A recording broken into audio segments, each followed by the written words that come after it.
السلام علیکم دوستو، آج کی کہانی کا نام ہے جنگل میں سیلاب آیا۔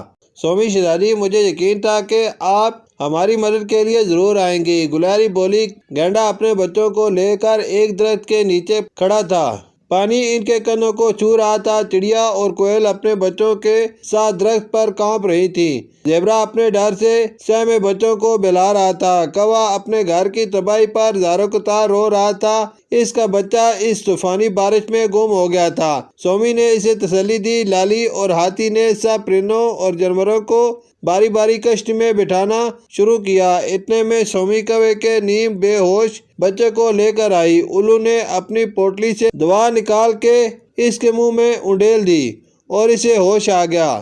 سومی ان سب کو جنگل لے آئی جہاں خیمے لگے تھے۔ ان سب کو کھانا پیش کیا۔ کھانے کے بعد وہ اپنے بچوں کے ساتھ آرام دہ بستر پر لیٹ گئے۔ ہم نے بہت مشکل سے اپنے گھر بنائے تھے، اب دوبارہ سے ہمیں محنت کرنی ہوگی۔ چڑیا یہ کہہ کر رونے لگی۔ تم پریشان نہ ہو پیاری چڑیا، ہم سب تمہارا گھر بنانے میں تمہاری مدد کریں گے۔ سومی کی بات سن کر سب نے اسے تسلی دی کہ وہ پریشان نہ ہو۔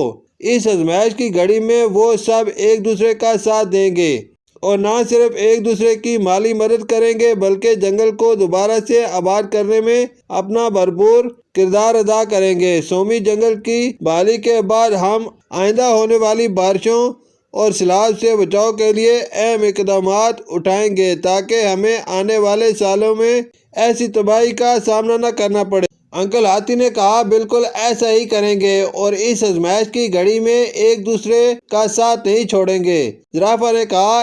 ان سب کے خیالات سن کر سومی خوش ہوئی۔ وہ جان گئی تھی کہ اس کے تمام دوست مشکل وقت میں ایک دوسرے کی مدد کا جذبہ رکھتے ہیں۔ ہر مشکل گھڑی میں ایک دوسرے کا ساتھ دینا چاہیے کیونکہ اس بات سے اللہ بہت خوش ہوتے ہیں۔ شکریہ۔